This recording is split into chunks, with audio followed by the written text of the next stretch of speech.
Muy buenos días. En este video hablaremos acerca del reconocimiento de las meninges, el líquido cefalorraquídeo, cuál es su importancia y cuáles son sus posibles patologías. Las meninges son las membranas que protegen al sistema nervioso central, evitando la entrada de microorganismos que lo puedan dañar. También alojan al líquido cefalorraquídeo entre sus capas dándole una protección mecánica y proporcionan la división de la cavidad craneal para poder mantener en su lugar al encéfalo. ¿Qué es una punción lumbar? La punción lumbar es un procedimiento que se utiliza para recolectar el líquido cefalorraquídeo de la médula espinal, ya sea con fines diagnósticos o terapéuticos, es decir, ya sea para diagnosticar enfermedades como meningitis o para administrar anestesia epidural o anestesia espinal. ¿Cómo se realiza la punción lumbar? La persona puede estar sentada, reclinada o en decúbito lateral, pero siempre se le hace adoptar la posición fetal para que se separen sus apófisis espinosas, entre las cuales se introduce la aguja. Esta aguja entonces entra entre el espacio de las vértebras L3 y L4 o L4 y L5. ¿Por qué lo hace en este espacio? Porque entre L1 y L2 termina la médula espinal en el cono medular.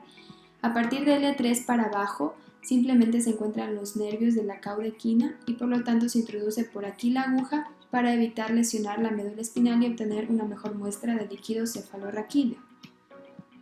Las capas que se atraviesan en una punción lumbar van a ser de externo a interno, primero la piel, luego el tejido celular subcutáneo, el ligamento supraespinoso, interespinoso, el ligamento flavum, el espacio epidural con su plexo venoso vertebral interno, la dura madre y la aracnoides con el líquido cefalorraquídeo. Cuando se realiza una punción lumbar de una manera incorrecta, simplemente o casi siempre se produce una cefalea. Esta cefalea se da por la pérdida de presión y volumen, haciendo que se traccionen las estructuras y se hagan más sensibles al dolor. También hace que aumente el volumen venoso, se produzca vasodilatación y se produzca el dolor. Las indicaciones para una punción lumbar van a ser, como ya lo dije, diagnósticas y terapéuticas. Las diagnósticas incluyen enfermedades infecciosas, inflamatorias y neoplásicas que afectan a nuestro sistema nervioso central, como todas las que podemos observar aquí. Entre otras enfermedades, también vamos a tener la metástasis leptomeningeas, síndromes paraneoplásicos, tumores cerebrales para buscar marcadores específicos, pseudotumores cerebrales, hidrocefalia oculta normotensa, lupus eritematoso sistémico y muchas más. También existen las indicaciones con fines terapéuticos que se hacen, dentro de ellas está la administración intratecal de antibióticos, anestésicos como las meningitis bacterianas o micosis refractarias, la quimioterapia como las meningitis leucémicas, linfoma leptomeningio, entre otras, y la administración o infusión intratecal de baclofen o antiespásmicos. Las contraindicaciones de una punción lumbar, es decir, cuando no se debe hacer una punción lumbar, es cuando se sospecha de masa cerebral, de una coagulopatía y de la existencia de la infección en la zona en donde nosotros vamos a realizar la punción. Muchas veces las consecuencias de realizar una punción en estas condiciones pueden ser muy graves. La presión intracraneal depende o se deriva de la vascularización de nuestro cerebro, del líquido cefalorraquídeo existente o su presión y de la masa encefálica. Si varía cualquiera de estos factores, varía también toda la presión intracraneal. Los valores normales de la presión intracraneal van a estar.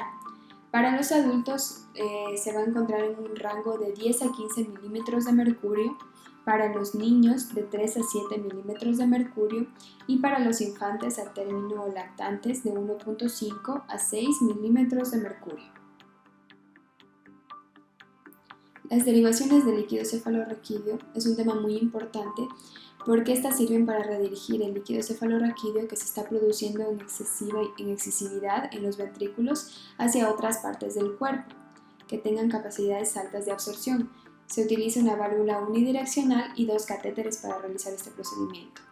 Los lugares a donde se deriva puede ser el peritoneo, el pericardio, la pleura, pueden ser derivaciones lumboperitoneales, ventrículo-ureterales, es decir, al uréter, la derivación de Thor-Kielsen y también se puede realizar derivaciones a la vesícula biliar.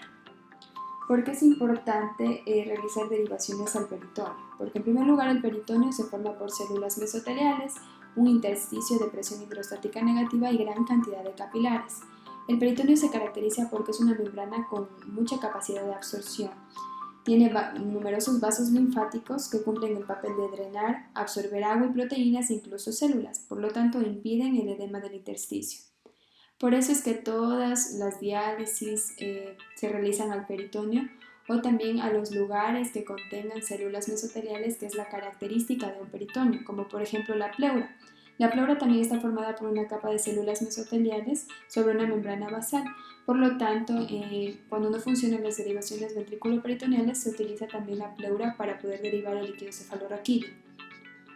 La derivación ventrículo-ureteral es una alternativa a la derivación ventrículo-peritoneal. En este caso se evitan las infecciones por absorción que se dan en las ventrículo-peritoneales como la citis, pero también se corre el riesgo de que haya un reflujo de orina hacia los espacios del líquido cefalorraquídeo.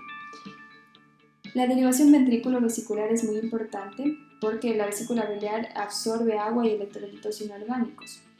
Por lo tanto, puede ser un lugar muy efectivo para realizar estas derivaciones en caso de que falle alguna derivación ventrículo-peritoneal.